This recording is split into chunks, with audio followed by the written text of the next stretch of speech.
those patterns are actually very helpful if you know what's happening in your mind. And so for me, there were things in my childhood that easily brought me back to, oh yeah.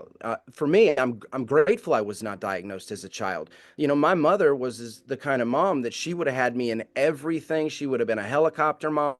She would have, she really would have been worried, that I was gonna, hurt myself. But it's the exact opposite.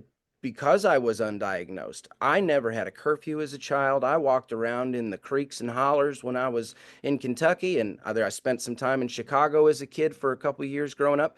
And so, I'd walk the neighborhoods of my suburban neighborhood up there, and it was just that was my life. I was just this little creative kid walking around in his own world, whether I was in the country or on the concrete, it didn't matter.